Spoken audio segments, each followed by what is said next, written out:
대기업, 스타트업, 중소기업 어떠한 형태를 떠나서 완벽한 기업 없습니다. 어떤 회사든 정치질은 있을 수밖에 없고요. 갑질하는 상사는 한두 명 무조건 있고요. 우리가 소위 말하는 빌런 무조건 있을 수밖에 없습니다. 심지어 여러분이 그런 빌런일 수 있는데 여러분이 자각하지 못할 수도 있습니다. 다시 말하면 그러한 부분들을 생각하고 자기가 입사할 곳을 찾게 되잖아요. 그럼 그런 생각이야말로 너무나 비현실적일 수도 있다는 걸 말하는 거예요. 이러한 전제를 깔고 잡플래닛이나 블라인드 리뷰를 확인을 하시는 게 좋습니다. 이번 시간에는 잡플래닛 리뷰를 합리적으로 현실적으로 판단하는 방법을 말씀드리려고 합니다. 첫 번째, 원색적 비난이 난무하는 리뷰는 무조건 거르세요. 회사 안에는요 정말 다양한 성격의 사람들이 엄청 많습니다. 싸가지 없고 차가운 사람이 있을 수도 있고 온화한 사람이 있을 수도 있고 열정적인 사람이 있을 수도 있어요. 성격이 다르다고 해서 부딪히는 경우 정말 많습니다. 너무 기본값이에요. 근데 그것만 따져가지고 내가 너무 화가 나서 퇴사를 하고 나서 잡플래닛 리뷰를 올렸어. 그럼 그거는 여러분들의 판단력을 흐리게 하는 가장 핵심적인 요소가 될 겁니다. 그런 비난글이 너무 많다 보면은 또 문제가 될 수도 있겠죠. 하지만 여러분들이 지금 판단하셔야 되는 건 내가 입사할 곳에 그 회사가 내 커리어를 잘 성장시킬 수 있는 회사인가를 판단하는 거기 때문에 인성적으로 비난이 너무 원색적인 리뷰들은 여러분의 판단력을 흐트러뜨릴 가능성이 매우 높고 색안경을 끼고 그 회사를 볼 수 있을 가능성이 매우 높습니다. 들어가 보지 않고서야 그 관계를 이해해 보지 않고서야는 그 사람들의 실질적인 인과관계를 파악할 수 없기 때문에 함부로 판단하지 않으셨으면 좋겠어요. 두 번째는요, 리뷰가 삭제가 많이 된 기업은 좀 조심하셔야 됩니다. 잡플래닛을 들어가 보시면 그 회사의 리뷰를 클릭했는데 뭔가 회사의 요청으로 인해서 삭제된 리뷰입니다 라는 게 꽤 많이 있는 기업들이 있어요. 그 말은 기업 측에서 잡플래닛 측에 이 리뷰에 대해서 삭제를 요청한 겁니다. 그리고 이 잡플래닛에서 어떠한 기준을 가지고 삭제를 시킨 것도 있을 수 있겠지만, 물론 이것도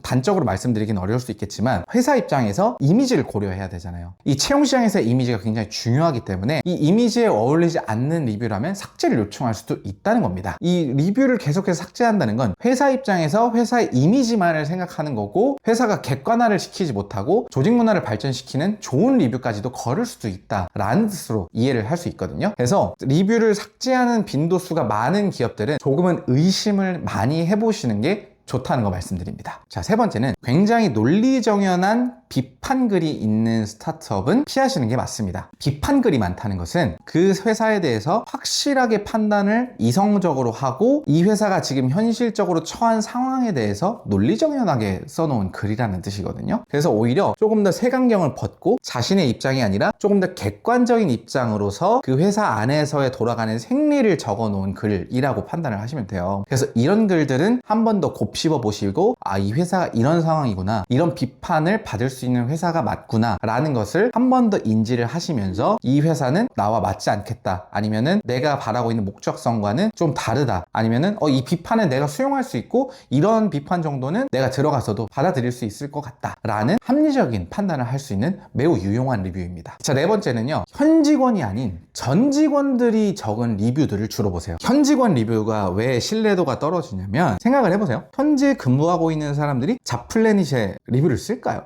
잘 안 쓰죠. 왜냐면 현재 다니고 있는 사람들은 뭐 불만족스러울 수도 있겠지만 굳이 거기에 에너지를 할애할 시간이 없어요. 대부분은요, 퇴사를 하는 사람들이 리뷰를 올리지 현 직원들이 리뷰를 올리지는 않습니다. 그럼 현 직원들이 리뷰를 올리는 이유는 뭘까요? 뭐 일반화긴 좀 어렵지만 회사에서 시킨 겁니다. 회사에서 너무나 비난글이나 비판글이 많으면 안 되겠다 싶어서 회사의 이미지를 좋게 하기 위해서 현 직원들이라도 리뷰를 달아야 되겠다라는 생각으로 부탁을 하는 거예요. 현 직원들한테 제발 좀 우리 회사에 대해서 좀 좋은 리뷰를 좀 써달라, 너무 광고 느낌으로 하지 말고 객관적으로 써달라, 이렇게 얘기는 하지만 당연히 어떻게 써요? 현 직원들인데 좋게 써야지. 안 좋게 쓰면 표적당한단 말이에요. 그래서 현 직원들이 쓰는 리뷰에는 너무 신뢰도를 갖지 마시고 전 직원들이 쓰는 리뷰에 조금 더 포커싱을 맞추셔라. 자, 다섯 번째는요, 이건 정말 꿀팁인데 그냥 리뷰보다 면접 리뷰를 보세요. 면접 리뷰가 진짜 중요한 이유가 두 가지가 있는데, 하나는 면접 리뷰에서 진정한 회사의 이미지를 좀 체감할 수 있다는 겁니다. 면접을 본 사람들은 이 회사에 입사한 사람들이 아니에요. 이 회사에 어디까지나 관문을 통과하는 사람 중에 하나인 건데, 그들이 면접관, 뭐 인사 담당자나 리드나 또는 대표들을 만남으로써 첫 만남에 대한 인상에 대한 리뷰를 쓰는 거잖아요. 있잖아요. 그래서 그들이